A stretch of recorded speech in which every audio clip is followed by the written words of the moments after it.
29వ అధ్యాయం 76వ సర్గ. తండ్రి శవం చూచి ఏడ్చిన భరతుడు. భరతుడు అయోధ్య చేరిన మర్నాటి ఉదయం వశిష్ఠుడు అతడిని చూచి ప్రేమతో, అన్నా, ఎందుకు ఏడుస్తున్నావు? ఏడవద్దు. ఇలా ఏడుస్తుంటే వచ్చే లాభం ఏమిటి? రాజకుమారా, నువ్వు నీ తండ్రికి పరలోక కర్మలు చేయాలి కదా అన్నాడు. భరతుడు ఆ మాటలు విని ఏడుపు మానాడు. శాస్త్ర ప్రకారం పరలోక క్రియలు చేయాలనుకుని నిద్రపోతున్న వాడిలాగా ఉన్న దశరథుడి దేహాన్ని దీర్ఘకాలం నూనెలో ఉంచడం వల్ల పచ్చబారిన దేహాన్ని చూసి మళ్ళీ ఏడ్చాడు. ఏడుస్తూ ఇలా అన్నాడు: రాజేంద్ర, పరదేశంలో ఉన్న నేను రాకముందే ధర్మనిష్టగల రామచంద్రుడిని, మహాశౌర్యం గల లక్ష్మణుడిని అడవులకు పంపడానికి కారణం ఏమిటి? అలా శ్రీరాముడిని నన్ను దగ్గర లేకుండా చేసుకుని తండ్రి ఎందుకు పోయావు? దేనికని ఏడవాలి? శ్రీరాముడిని అడవికి పంపావు గాని దాని ఫలితంగా నేను ఇక్కడ ఉన్న ఇతరులు ఏ విధంగా ఏడుస్తున్నారో చూడవు కదా. ప్రజల యోగక్షేమాలు ఆలోచించాల్సిన వారు మీరిరువురు. ఒకడివి నువ్వు, మరొకరు శ్రీరామచంద్రుడు. మీ ఇరువురిలో శ్రీరాముడు అడవులకు పోయాడు, నువ్వు స్వర్గానికి పోయావు. ఇక వారి యోగక్షేమాలు ఎవరు ఆలోచిస్తారు? దేశానికి రక్షకుడువైన నువ్వు మరణించడం వల్ల రాష్ట్రం నాయకుడు లేనిదై చంద్రుడు ప్రకాశించిన రాత్రిలాగా ఈ అయోధ్యాపురం ప్రకాశించడం లేదు. ఏడుస్తున్న భరతుడిని చూసి వశిష్ఠుడు, శుభచరిత్ర, నువ్విలా ఏడవటం సరైంది కాదు. తండ్రికి ప్రేత కార్యాలు జరపాలి, అవి చేసే ప్రయత్నం చేయి అన్నాడు. భరతుడు సరే అని అంగీకరించాడు. ఆచార్యులు, ఋత్వికులు, పురోహితులు జరగాల్సిన పనులు శాస్త్ర ప్రకారం జరిపించడానికి సన్నాహాలు చేశారు. యాజకులు రాజపేనుకను పలకలో ఉంచారు. పరిచారకులు కన్నీళ్లు కారుతుంటే పలకను మోశారు. పీనుక ముందర వెండి, బంగారు పూలు చల్లుకుంటూ దారిలో వస్త్రాలు పరుస్తూ కొందరు పోయారు. కొందరు చందనం, అగరు, దేవదారు ధూపాలు, గుగ్గిలం ధూపాలు వేస్తూ పోయారు. గంధం చెక్కలతో పెరిచిన చితి మీద రాజు దేహాన్ని ఉంచారు. ఋత్విజులు మంత్రాలు చెప్పారు. భరతుడు అగ్ని మండేట్లు చేశాడు. రాజస్త్రీలైన కౌసల్య ఇతరులు పల్లకీకి పురాన్ని విడిచి భరతుడున్న చోటుకు పోయి శవానికి ప్రదక్షిణగా అప్రదక్షిణగా తిరిగారు. తర్వాత పల్లకీలో సరయూ నదీ తీరం చేరి స్నానం చేసి 10 రోజుల స్వత్కంతో నేల మీద పడుకుని గడిపారు. 77వ సర్గ. 11వ రోజున భరతుడు అశౌచాన్ని ముగించాడు. 12వ రోజున పుణ్యాహవచనం లాంటి కర్మలన్నీ జరిపాడు. విస్తారంగా ధనం, అన్నం, రత్నాలు, వెలగల వస్త్రాలు, తెల్ల మేకల మందలు, వందల కొలది ఆవులు, దాసులను, దాసికలను, వాహనాలను, ఇండ్లను తండ్రిని ఉద్దేశించి బ్రాహ్మణులకు దానంగా ఇచ్చాడు. తర్వాత 13వ రోజున రాజకుమారుడు అస్థికల సంచయనం కొరకు తండ్రిని కాల్చిన చోటుకు వచ్చి చితి దగ్గర ఏడుస్తూ, తండ్రి, నన్ను మా అన్న శ్రీరాముడికి అప్పగించావు. ఆయన అడవికి పోయినందున నన్ను దిక్కులేని వాడిగా చేశావు. రెండు నువ్వు చేసినవే. నీ పట్టపు దేవైన కౌసల్యకు ఒక్కడే కొడుకు. ఆయనను నువ్వు కారడవికి పంపావు. ఆమె దిక్కులేక ఏడుస్తున్నది. అలాంటి ఆమెను వదిలి నువ్వెక్కడికి పోయావు అంటూ వెక్కి వెక్కి ఏడుస్తూ మూర్ఛపోయి నేల మీద పడ్డాడు. ఇలా పడ్డ భరతుడిని పక్కనున్న వారు లేపారు. అప్పుడు ఆయనను మంత్రులు సమీపించారు. భరతుడు పడిపోగానే తమ్ముడు శత్రుఘ్నుడు ఆయన గతి ఏమవుతుందో అని భయపడ్డాడు. కలతతో శత్రుఘ్నుడు సైతం ఏడ్చాడు. ఏడుస్తూ దశరథుని ఉద్దేశించి, మందర వలన పుట్టి కైక అనే పెద్ద ముసలితో నిండి వరదానం అనే కలతన ఈ పెద్ద దుఃఖ సముద్రంలో మమ్మల్ని ముంచిపోయావా తండ్రి? భరతుడిని విడిచిపోవడానికి నీ మనసులో ఒప్పుకుంది. పుణ్యస్వభావ, మేం కోరినవి మాకిచ్చి మమ్మల్ని ఎవరు పాలిస్తారు? మేం కోరిన తిరువండారాలు మాకెవరిస్తారు? మమ్మల్ని ఎవరు ముద్దు పెట్టుకుని ఆడిస్తారు? తండ్రి ఏమో స్వర్గానికి పోయాడు, శ్రీరాముడు అరణ్యాలకు పోయాడు. ఇక మా ప్రాణాలు నిలవవు. కాబట్టి నేను అడవులకు పోతాను. అయోధ్యలో ఉండటానికి మనసు రావడం లేదు అన్నాడు. ఇలా అన్నదమ్ములిద్దరూ దుఃఖపడుతూ ఏడుస్తుంటే జ్ఞాని అయిన మౌని వశిష్ఠుడు భరతుడితో, భరత, 13వ రోజు జరుగుతున్నది. వ్యర్థంగా కాలం గడపడం తగదు. ఎముకల సంచయనం పూర్తి కావాలి. ఆకలి, దప్పిక, శోకం, మోహం, జరా, మరణం అనే వాటిని ఎవరూ ఆపలేరు. దుఃఖం మాని కావలసిన పని చేయాల్సిన పని పూర్తి చేయి అంటాడు. సుమంత్రుడు శత్రుఘ్నుడి దగ్గరకు పోయి ఆయన్ను ఓదారుస్తాడు. అప్పుడు ఆ రాజకుమారులు పూర్తి చేయాల్సిన ఇతర కార్యాల మీద దృష్టి సారించారు. 78వ సర్గ. రఘురాముడిని చూడాలని అనుకుంటున్న భరతుడు తక్షణమే దండకకు పోయే ఆలోచనతో ఉండటంతో శత్రుఘ్నుడు విచారంతో అన్నతో, భూత సమూహాలన్నింటికి సర్వకాలాల్లో దిక్కైన ఆ రాముడే నీకు దిక్కని నేను చెప్పనక్కర్లేదు. సమస్త భూతాలకు ఆశ్రయమైన శ్రీరాముడు మహాబలవంతుడైనప్పటికీ అసమర్థుడిలాగా ఒక ఆడదే పొమ్మనంగానే తల ఉంచుకుని అడవులకు పోయాడు. శ్రీరాముడు తండ్రికి పరతంత్రుడు కాబట్టి ఆయన చెప్పినట్లు విన్నాడనుకున్నా శ్రీరాముడికి పరతంత్రుడైన లక్ష్మణుడు విస్తార బలవంతుడు. తండ్రిని ధిక్కరించకుండా శ్రీరాముడి వెంట తాను పోవడానికి ఎందుకు సమ్మతించాడు? ఇది అంతకంటే ఆశ్చర్యం. నీతి తప్పి చరించువాడా తండ్రి అని అన్నాడు.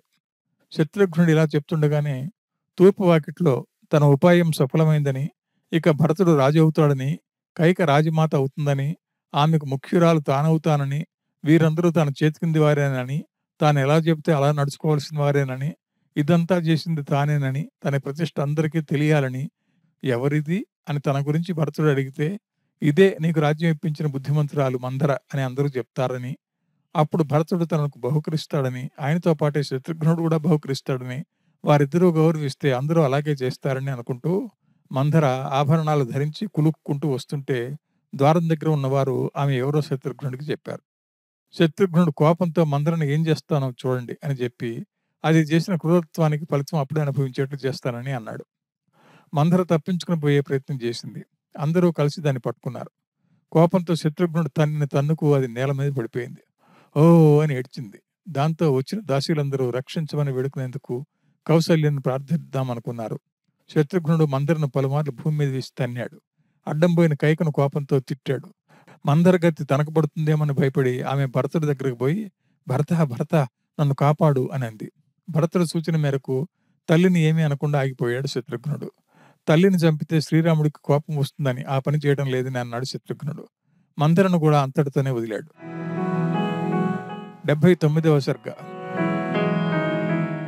14వ నాటి ఉదయాన సింహాసనానికి రాజుని చేయడానికి అధికారం ఉన్న రాజకర్తలు భరతుడితో, మాకు గురువుల్లో శ్రేష్ఠుడైన మీ తండ్రి దశరథ మహారాజు శ్రీరాముడిని లక్ష్మణుడితో సహా అడవులకు పంపి తాను స్వర్గానికి పోయాడు. కాబట్టి రాజకుమారుడు అయిన నువ్వే మాకిప్పుడు రాజువి. దైవవశాత్తు రాజ్యం మంచి దశలో ఉంది. పట్టాభిషేకానికి అవసరమైన వస్తువులను సమకూర్చి పౌరులు మంత్రులు నీ ఆజ్ఞ కొరకు ఎదురు చూస్తున్నారు. నీ తండ్రి పాలించిన అసమాన రాజ్యాన్నంతా నువ్వు తీసుకుని మమ్మల్ని పాలించు అన్నారు. రాజ్యకర్తలు చూపించిన అభిషేక వస్తువులకు ప్రదక్షిణ చేసి భరతుడు వారితో, లోకులారా, నా అభిప్రాయం వినండి. మా వంశంలో రాజ్యానికి అర్హుడు పెద్దవాడే. ఇది తెలిసి కూడా నన్ను పట్టాభిషేకానికి ప్రేరేపించడం న్యాయమా? మా అన్న శ్రీరాముడిని రాజుని చేసి ఆయనకు బదులుగా నేనే అడవుల్లో 14 ఏళ్లు ఉంటాను. ఇది నిజం. ప్రయాణ సన్నాహాలు చేయండి. మా అన్న శ్రీరాముడిని నగరానికి తెస్తాను. సమస్త సైన్యాన్ని సిద్ధం చేయండి. అభిషేక వస్తువులను అక్కడికి అడవికి తెండి. అరణ్యంలోనే ఆయనకు పట్టాభిషేకం చేద్దాం అన్నాడు. ఇంకా ఇలా అన్నాడు, ఊరి బయట యజ్ఞం చేసి ఇంటికి అగ్నిహోత్రాన్ని తెచ్చినట్టు అడవిలో మా అన్నకు పట్టాభిషేకం చేసి రాజును చేసి పట్టణానికి పిలుచుకుని వస్తాను. ప్రజలారా, ఇది నిజం. కన్నతల్లికి ఉండాల్సిన గుణాలు లేకున్నా ఆమె కడుపున పుట్టిన దోషం వల్ల తల్లి అని చెప్పుకోవడమే గాని వివేకం లేని ఆమె కోరిక కొనసాగనివ్వను. ఇక్కడ మా అన్నకు భూభారం అప్పగించి నేనే అడవుల్లో 14 ఏళ్లు ఉంటాను. కాబట్టి ఆయన ఉన్న చోటుకు పోవడానికి దారి ఏర్పాటు చేయండి. మిట్ట పల్లాలు సమంగా చేయండి. భరతుడి మాటలకు వారందరూ ఎంతో సంతోషించారు. రాజకుమారుడిని శ్లాఘించారు. రాజనందన, నువ్వు మీ అన్నకు రాజ్యం ఇవ్వాలని ఆలోచన చేయడం మంచిది. ఇలాంటి ఉదార భావం నీకు ఉండటం వల్ల నీకు శాశ్వతంగా శ్రీదేవి అత్యధిక సంతోషాన్ని, శాశ్వత బ్రహ్మానందాన్ని కలిగించాలి. రాజా, నీ ఆజ్ఞ ప్రకారం మార్గాన్ని బాగు చేయడానికి గురుభక్తులను, మార్గ విధులను, వరశిల్పులను పంపాం అని చెప్పారు. 80వ సర్గ. స్థలజ్ఞానం గలవారు, యంత్రాలు గలవారు, వలల గుంటలు తవ్వేవారు, సాలెలు, నూలు పట్టేవారు, సూర్యులు, కమ్మరులు, వడ్రంగులు, కంసాలు, కూలివాళ్లు, చాపలు బుట్టలు అల్లే మేదరవారు, బావులు తవ్వేవారు, బేలుదారులు, మార్గాన్ని చూపేవారు, ఇతర విధాలైన నేర్పరి పనివారు, ఇలా అందరూ తమంతట తామే స్వచ్ఛందంగా తమ పనిముట్లను తీసుకుని గుంపులు గుంపులుగా బయలుదేరిపోయారు. వీరంతా పోవాల్సిన దారిని బాగు చేసుకుంటూ కదిలారు. తోపకు అడ్డంగా ఉన్న ముళ్లను, రాళ్లను తొలగించారు. గుంటలు బాగు చేశారు. చెట్ల గుంపులను నరికారు. వంకర టెంకర తోవలను చక్కబరిచారు. అవసరమున్న చోట అడవులను తగలబెట్టారు. రాతి నేలలను చదును చేశారు. వాగులు, వంకలను బాగు చేశారు. దారి పొడుగుతా పూ పొదలను ఏర్పాటు చేశారు. భరతుడు దిగటానికి సరైన స్థలమని అధికారులు చెప్పిన చోట డేరాలు, పందిళ్లు వేసి అలంకరించారు. 81వ సర్గ. సూతులు, మాగధులు మంగళకరమైన స్తోత్ర పాఠాలు చదువుతుంటే, జాము జాముకు నగారాలు మోగుతుంటే, శంఖాలు పూరిస్తుంటే భరతుడు నిద్రలేచి వారిని చూసి వారించి తాను రాజును కాదని, రాజుకుండాల్సిన ఇవన్నీ తనకెందుకని అన్ని ఆపుచేయమని చెప్పాడు. తమ్ముడు శత్రుఘ్నుడిని చూసి, తమ్ముడా, చూశావా, కైక లోకానికంతా ఎంత అపకారం చేసిందో. నన్నెంత దుఃఖానికి గురి చేసిందో. రాజ్యలక్ష్మి రాజు లేక తల్లడిల్లుతున్నది. మనందరి రక్షకుడైన పుణ్యాత్ముడు శ్రీరాముడిని అన్యాయంగా అడవులకు పంపింది మన తల్లి కైక. ఇలాంటి దుష్కార్యానికి నేనేమని ఏడవాలి అని అన్నాడు. ఇక్కడ ఇంట్లో భరతుడు ఇలా ఏడుస్తుంటే అంతఃపురంలో ఉన్నవారు కూడా ఏడుస్తున్నారక్కడ. అక్కడ వశిష్ఠుడు శిష్యులతో కొలువు కుటుంబంలోకి ప్రవేశించి సేవకులతో, మీరు బ్రాహ్మణ, క్షత్రియ, వైశ్య ప్రముఖులను, అమాత్యులను, పెద్దలను, రాజకుమారులను, భర్త శత్రుఘ్నులను, మంత్రులైన విజయ సుమంత్రులను వెంటనే పని ఉందని పిలుచుకురండి అని చెప్పాడు. వారు అలాగే చేశారు. వశిష్ఠుడు పిలుపు మేరకు వారంతా అక్కడికి చేరుకున్నారు. సభకు వస్తున్న భరతుడికి ఎదురుగా పోయి పూర్వం దశరథుడిని ఎలా కొలిచారో అలాగే చేశారు. పూర్వం దశరథుడు ఉన్నప్పుడు సభ ఎలా ఉండేదో ఇప్పుడు భరతుడున్న సభ కూడా అలానే ఉంది. 82వ సర్గ. వచ్చిన పెద్దలందరినీ వారి వారి ఆసనాల్లో కూర్చోమని చెప్పి భరతుడు తన ఆసనం మీద తాను కూర్చున్నాడు. అప్పుడు అక్కడున్న రఘువంశ ధర్మం తెలిసిన వశిష్ఠుడు లేచి నిలుచుని అందరినీ కలిగి చూసి భరతుడితో, కుమారా, నీ తండ్రి రాజ్యపాలనను ధర్మ మార్గంలో చేసి విశేష ధన ధాన్యాదులతో కూడిన ఈ భూమిని నీకిచ్చి స్వర్గానికి పోయాడు. సత్యమంటే స్థిరబుద్ధి గల శ్రీరాముడు సజ్జనుల ధర్మ మార్గంలో తండ్రి ఆజ్ఞానుసారం పుత్రధర్మంగా అడవులకు పోయాడు. నీకు రాజ్యాన్ని నీకంటే పెద్దవారైన నీ తండ్రి అన్న మనఃపూర్తిగా ఇచ్చారు, కానీ ఇది అన్యాయంగా వచ్చింది కాదు. నువ్వు ఈ రాజ్యాన్ని తీసుకుంటే ఎవరైనా పేచీ పెడతారని భయం నీకు అక్కర్లేదు. ఎవరూ తిరస్కరించరు. నువ్వు హాయిగా పట్టాభిషేకం చేసుకోవచ్చు. ఈ విషయంలో మంత్రులందరూ సంతోషపడేవారే. 4 దిక్కులో ఉన్న రాజులందరూ నిన్ను రాజుగా అంగీకరించి విస్తారంగా కానుకలిస్తారు ప్రేమగా. సర్వజన సమ్మతం విషయంలో నువ్వు సందేహించాల్సిన అవసరం లేదు అని అంటాడు. అది విని ధర్మజ్ఞుడైన భరతుడు మిక్కిలి దుఃఖించి ధర్మం కోరి రాముణ్ణి తలుచుకుని సభా మధ్య కన్నీరు కారుస్తూ విలపించాడు. బ్రహ్మచర్య వ్రతస్థుడై సమస్త వేద శాస్త్రాలు క్షుణ్ణంగా అభ్యసించి ధర్మ మార్గంలో సంచరిస్తున్న రాముని రాజ్యం నా వంటి వాడు హరించగలడా? ఈ రాజ్యం రామునిది. నేను రాముని భృత్యుణ్ణి. ధర్మం చెప్పండి. జ్యేష్ఠుడు, శ్రేష్ఠుడు, ధర్మాత్ముడు, దిలీప నహుషులతో తుల్యుడు అయిన రాముడే దశరథుడు లాగా రాజ్యం చేయదగ్గవాడు. అనార్యులు చేయదగ్గ ఈ పని, నరకం సిద్ధం చేసే ఈ పని చేసినట్లయితే నేను ఇక్ష్వాకుల వంశానికి అపకీర్తి కలిగించిన వాడినైపోను. ఈ పాపం నా తల్లి చేసింది. నేను అందుకు అంగీకరించను. నేను ఇక్కడి నుంచే అడవుల్లో ఉండిన రామునికి నమస్కారాలు చేస్తాను. నేను రాముణ్ణి అనుసరించే ప్రవర్తిస్తాను. పురుష శ్రేష్ఠుడైన రాముడే గాని మరెవడూ రాజు కాడు. కోసల దేశమే కాదు, రాముడు త్రిలోక రాజ్యాలను ఏల తగ్గవాడు అని నిష్ఠూరంగా బదులు చెప్పాడు.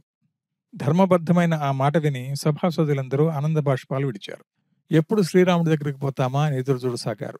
అప్పుడు మళ్ళీ భరతుడు, సభ్యులారా వినండి. పట్టణానికి రమ్మని శ్రీరాముడిని ఎన్ని విధాలు వేడుకోవాలో అన్ని విధాలా వేడుకుంటా.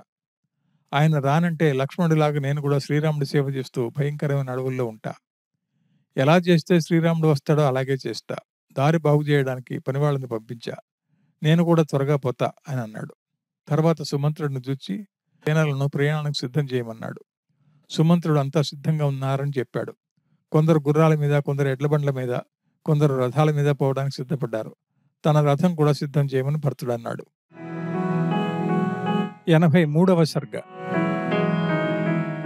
తర్వాత తెల్లవారితోనే భరతుడు రథాన్ని ఎక్కి తన వెంట మంత్రులు, గురువులు, ఏనుగులు, ఆయుధాలు ధరించిన వారు, గుర్రాలు, కౌసల్య, సుమిత్ర పశ్చాత్తాపంతో కైకా వస్తుంటే జానకీనాథుడిని చూడటానికి బయలుదేరాడు.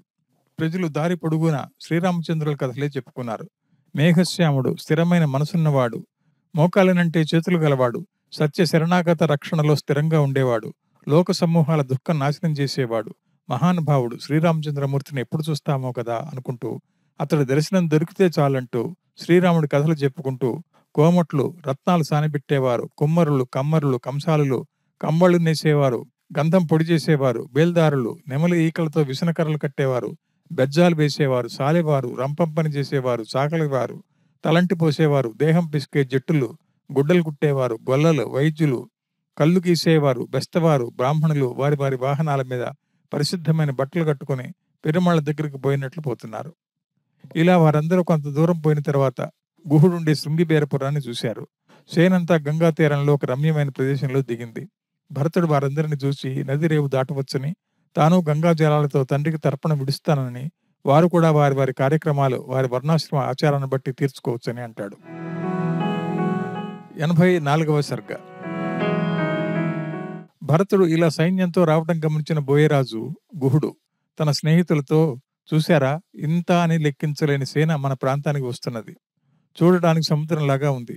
వస్తున్నవాడు ధరించిన ధ్వజం చూస్తుంటే భరతుడని తెలుస్తున్నది. ఈ ధ్వజాన్ని ధరించే దశరథుడు మరణించాడు. శ్రీరాముడు అరణ్యంలో ఉన్నాడు. ఇక వచ్చేది భరతుడు కాకుండా ఎవరై ఉంటారు? ఇతడి మార్గం సౌమ్యంగా కనపడటం లేదు. అన్న మీద భక్తితో పోయేవాడికి ఇంత సైన్యం ఎందుకు? మనం శ్రీరాముడి స్నేహితులం. కాబట్టి మనల్ని భరతుడు కలుపుకుంటాడో చంపుతాడో తెలియదు.